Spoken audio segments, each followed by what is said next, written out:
Oke teman-teman, kembali lagi dengan aku Pandu Rajendra dengan NIM akhir 209. Aku dari kelompok 2 bersama anggota timku. Nah, kami dari kelompok 2 di sini ingin membahas tentang 3 pengertian nih. Nah, pengertian apa aja sih? Di situ ada tentang ontologis, lalu yang kedua ada epistemologi, dan yang ketiga aksiologi. Nah, kita ingin menjelaskan pengertian dari 3 hal itu dan kaitannya dengan nilai keadilan yang terkandung di dalam sila kelima nih, Pancasila. Nah, untuk yang pertama kita bahas dulu nih dari nilai ontologis. Nah, ontologis ini akan dijelaskan sama temen aku nih, namanya Kak Bisa. Jadi di sini aku bakal jelasin apa sih itu ontologis. Ontologis adalah cabang filsafat yang mempelajari hakikat keberadaan atau apa yang ada, atau bisa disebut juga dengan existence.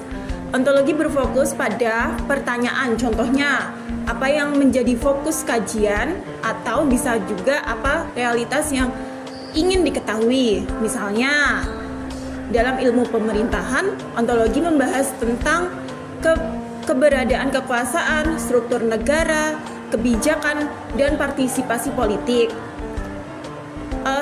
Partisipasi publik.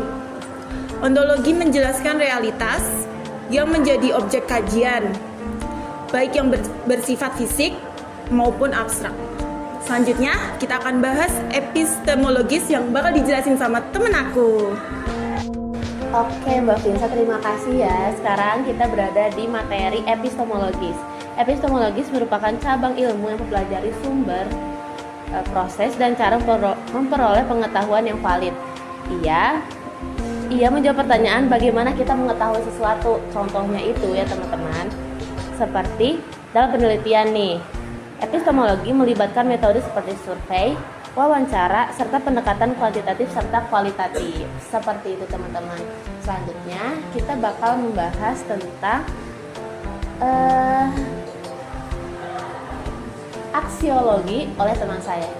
Oke, selanjutnya ada aksiologis. Aksiologis itu berkaitan dengan nilai, etika, dan tujuan dari suatu pengetahuan itu sendiri.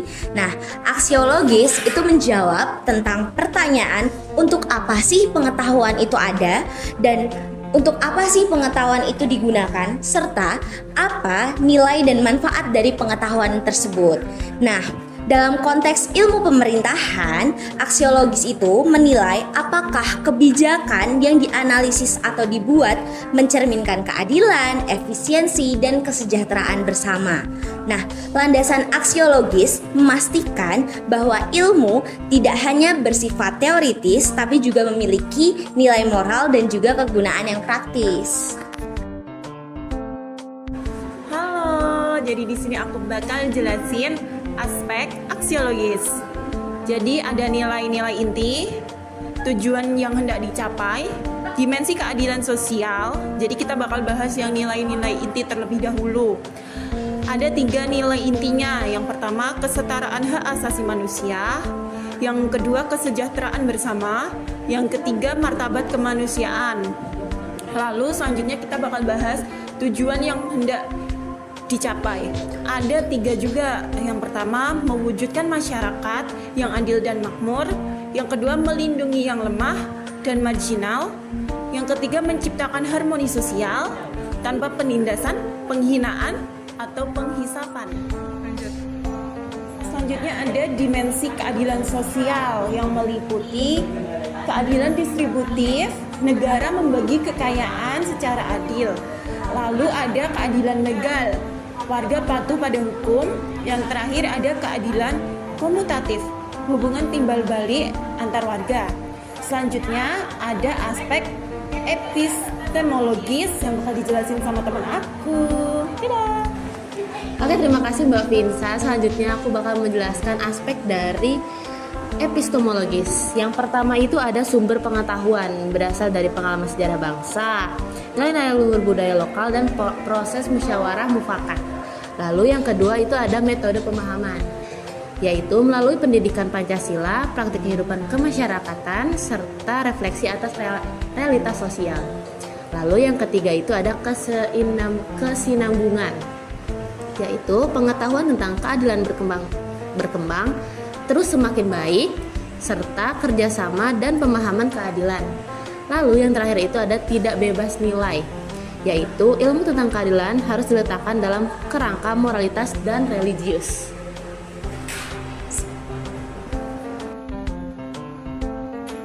Nah, dari itu tadi kita udah mengerti nih tentang 3 pengertian dari beberapa konsep yang udah dijelaskan dari teman-temanku tadi. Nah, dari situ kita tuh bisa paham nih bahwa ketiganya itu harus dipahami secara bersamaan, mulai dari ontologi, epistemologi, dan aksiologi. Nah, dalam konteks filsafat Pancasila di Indonesia, ketiga unsur ini juga diwarnai dengan nilai-nilai kebersamaan, keadilan, dan kearifan lokal yang mengintegrasikan akal dan hati, serta menekankan keadilan sosial dan kemanusiaan sebagai landasan ilmu yang bermakna dan etis. Nah, ngomong-ngomong tentang keadilan nih, kira-kira apa sih kaitannya 3 hal ini dengan sila yang membahas tentang keadilan yang tertera pada sila Pancasila, lebih tepatnya sila kelima. Nah, tentang bagaimana kaitannya biar nanti teman-temanku yang jelasin ya. Langsung aja aku serahkan ke teman-temanku, guys. Hai, aku Vita. Di sini aku akan menjelaskan sila kelima dalam aspek pendekatan filsafat. Nah, di sini aku akan menjelaskan poin ontologi. Nah, di poin ini ada 3 aspek. Yang pertama, persamaan sederajat. Yang kedua, kesadaran hak dan kewajiban. Dan yang ketiga adalah gotong royong sebagai kodrat. Nah, apa sih persamaan derajat? Semua manusia memiliki kesamaan di dalamnya dan tidak memiliki perbedaan. Dan kita memiliki kedudukan dimanapun atau di lingkungan masyarakat yang sama. Yang kedua adalah kesadaran hak dan kewajiban. Di sini manusia sebagai subjek dan yang memiliki kedaulatan sesama antara hak dan kewajiban. Jadi antara hak dan kewajiban memiliki keseimbangan, tidak boleh hanya hak saja yang terpenuhi atau kewajiban saja yang terpenuhi. Dan yang terakhir adalah gotong royong sebagai kodrat. Seperti analogi fisika, massa besar butuh gaya yang besar juga. Nah, untuk itu kita sebagai masyarakat butuh kerjasama untuk mencapai keadilan. Nah, selanjutnya akan memasuki poin aksiologis. Nah, aksiologis ini akan dijelaskan oleh teman aku.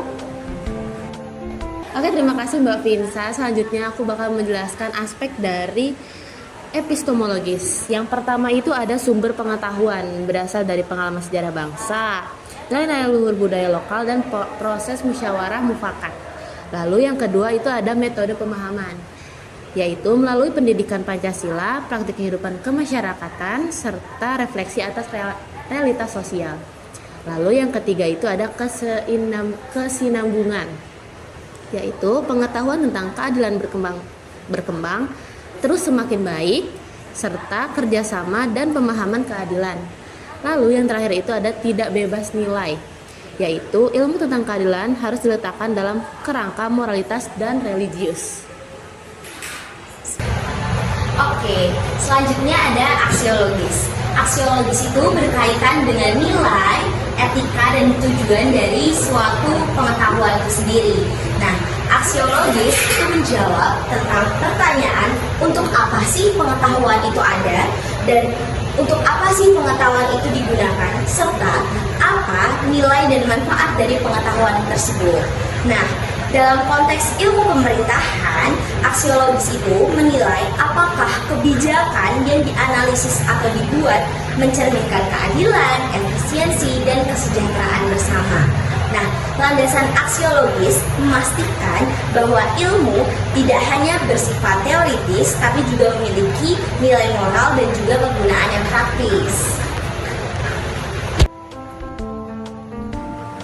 Nah guys, itu tadi 3 pengertian dari ontologis, epistemologi, dan aksiologi. Nah, di situ tadi teman-temanku udah jelasin nih apa aja pengertiannya, dan tadi juga sudah dijelasin kaitan antara 3 hal itu dengan keadilan yang tercantum pada sila kelima Pancasila, keadilan sosial bagi seluruh rakyat Indonesia. Nah, buat teman-teman makasih ya yang udah nonton stay tune dari awal sampai akhir. Jika ada salah kata dari kami atau ada penjelasan yang mungkin bisa dikoreksi dari kalian, terima kasih ya. Sampai jumpa di konten selanjutnya. Bye bye.